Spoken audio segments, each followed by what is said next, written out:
All right, so welcome to my talk. Great to be here.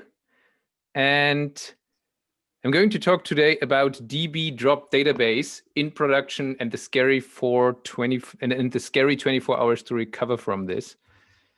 So if you wonder how I look like if I don't wear a hat and a bit more normally dressed, that's me, Christoph. I'm CEO and co-founder of Humanitech.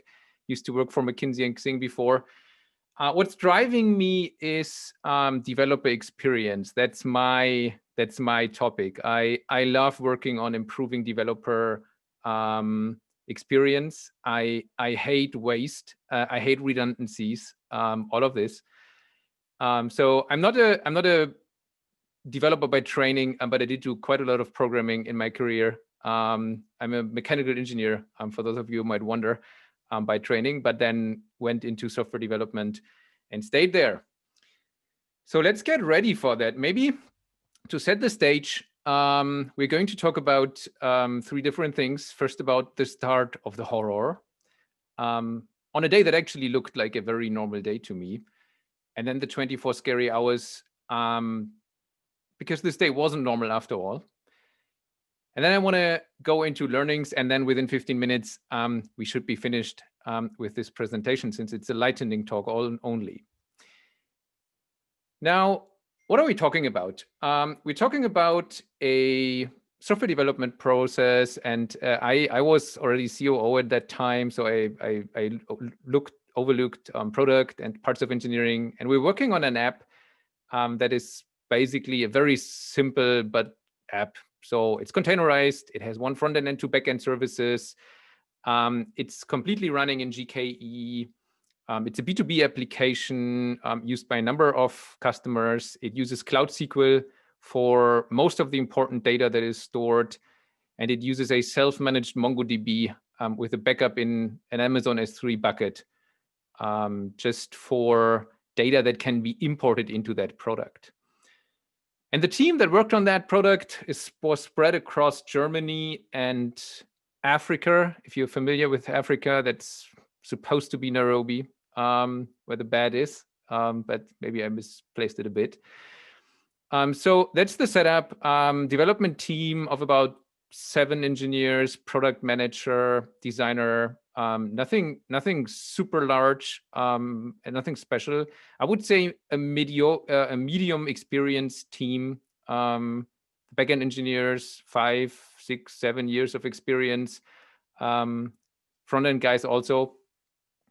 And we were living a full DevOps approach. So basically, we followed the approach of you build it, you run it. So the team took over responsibility for pretty much everything, from writing the code to deploying it to Google Cloud, to running it, to maintaining it.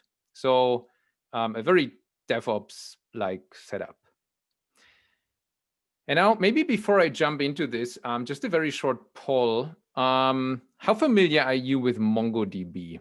So if you just scan that little field that should be visible right now, and let me know, are you an absolute pro in Mongo? Do you know about it and know how to deal with it? Did you hear about it? Or do you say MongoDB? Never heard of.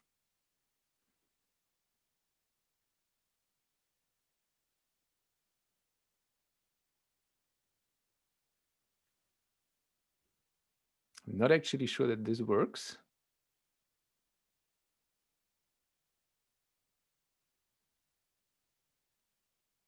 No answers coming in.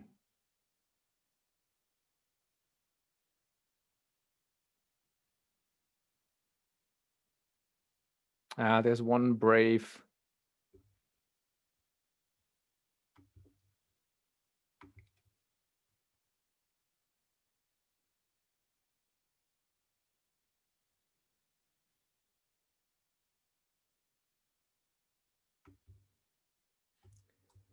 All right. So some familiarity with MongoDB. That's good. That wasn't the case for me. I didn't know too much about it before diving into this. So let's recover those 24 scary hours. So it all started like a normal day. Everything was good. And the team decided to clean out the dev database, because I mean, you know that over time, there's a lot of data records piling up on your dev database. It gets kind of clumsy. You don't know what data is in there. It gets frustrating to work with it. So the team went ahead and did a db.dropDatabase and enjoyed working on a clean new database, filled it, and went ahead. So all good, right? Well, not really, because about 4 hours in the process, I got a call from our PM, and she told me, whoa, I think I have a problem. Here's what happened. Customer called me and said they cannot access their imported data any longer. And I tested, and I can add data to the platform and see it. So I don't see the problem, but the customer is really nervous, and can you please check? And that's what I did. So I called the engineering team, and I asked them to look at it. And very, very quickly, it became clear what actually happened. Because the drop database did work, but what the team didn't consider is that we were only using one database across all different environments. Obviously, we used different tables for the environments, but it was one database. And so with this drop database, what the team had done was not actually only removing the tables that were for dev environment and for staging, they also removed the production environment. And everything worked normally if you continued to enter new data, but you couldn't obviously retrieve any of the old existing data. So there was the horror right away. That was scary. And so we start looking at it, and we say, well, that's no problem. I mean, we have an S3 backup of this. We are taking backups every 4 hours. So what can possibly go wrong? So I navigated to the S3 bucket, and this is actually a live screenshot from that day. I navigated to the S3 bucket, looked at the database backups. They look good. I mean, every 4 hours you see a snapshot. But there's one thing that immediately struck me, which is the size. I don't know whether you can read it, but it actually says 110 bytes for pretty much every single backup. And you can already guess what happened here. I mean, yes, we did run a backup, but all of these files are corrupted and there's actually nothing in it. So we downloaded it, tried to open it, they don't open. And now we started to get really nervous because it's a B2B system, there's paying customers on there, and the data seemed to be gone right away. This is where the horror really started. So that was about 6 hours in the process. And we were sitting there and figured out no backup. So what do we do? And then, as always in these situations, the PM called me again and told me, well, we have this one super important customer of ours, and they're having a board presentation in 2 days. And they definitely need this data. Otherwise, they'll cancel the contract and it might get even worse. So what do we do? So the next 6 hours were full of testing and trying to figure out what to do. The entire team was on this. And after about 12 hours, we figured out, well, there is a good way of restoring this database. And we were lucky, to be honest, because there's something called opolog. If you know MongoDB, then you're probably familiar with that. So MongoDB stores a set of every transaction that's done on the database in a log record. And if you are lucky and your database isn't too old and your logs go back all the way to time 0 when you started setting up the database, then you can actually restore the content of the database. And so we were in a good situation because we had the old data restored, but it was the data from time 0. Right? I mean, everything that came in new in between, because we obviously did the restore to a fresh MongoDB, was not in there. And now we needed to figure out how to get the new content in there and then how to put this in production. So the first thing I decided then is there's no way of doing this. This is 12 hours in, it's a long day, the team is stressed. So going ahead now and pushing this to production is probably not a good idea. So we called it a day and I said, be back tomorrow morning and then we'll fix it. So 18 hours in the process, after 6 hours of sleep, well, probably more 4 hours of sleep, the team came back and we started looking at all the nitty-gritty details. So we made a copy of the production database. We combined it with the restore database we had from time zero.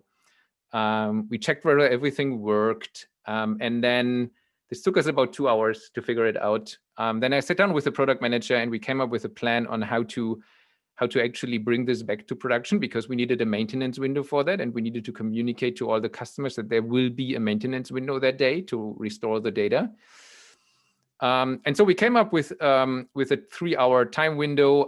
We wrote a couple of emails. The PM called the most important customers and told them what's going to happen. And then 23 hours in the process, we pulled up the maintenance screen. We did the sync back of the old data to the database, and were able to restore the database. And then 24 hours in, we ran a retro, and you could just find it very interesting, or postmortem. Found it very interesting to hear the postmortem talk in this track just earlier. We're definitely smaller scale, but there's really a lot of value in postmortems. And we try to figure out how to avoid situations like that going forward. So I can only tell you those were 24 scary hours with the customers knocking on our doors, with the management team and the sales team on our backs. And I'm really happy that we managed to get out there. And we did quite learn a bit. So looking back at this right now, these were the learnings that we took. So first thing, I generally think, and the team agreed on that, DevOps is the DevOps way that we used before is the way to go. Nobody wants to go back to silos and the dev team pushing something to the ops team once it's done. But we definitely lacked the experience as a team at that point in time. And experience in terms of how do you deal with those kind of cleanups if you want to run them. The very obvious experience that a backup is only a backup if you ever tried to restore it. I mean, it sounds simple, and probably everybody will tell you that, but we had to learn it the hard way. Then secondly, standard tasks. There's a lot of standard tasks in everyday developers' lives, right? And clean up a development environment or creating a new environment are some of these standard tasks. And it was a standard task that went completely wrong. And the third thing we learned is this was just a huge waste of time. I mean, in the end, we almost lost two full working days with the entire team to solve a problem that we did create ourselves, but it was completely unnecessary. And that just sucks. And if you look at reasons for burnouts of teams, then this kind of things, these kind of unexpected work that cannot be planned and that's really stressful, that's one of the main drivers of burnout. So you should definitely avoid that. So looking at that back right now, and as you might have seen from the screenshot I showed you earlier, this was something that happened earlier this year, so it was in 2020. This actually is pushing me on trying to develop or developing a solution that stuff like this doesn't happen for teams. And that's already the end of my presentation. So feel free to ask questions. It's Christoph at Humanitech, that's me.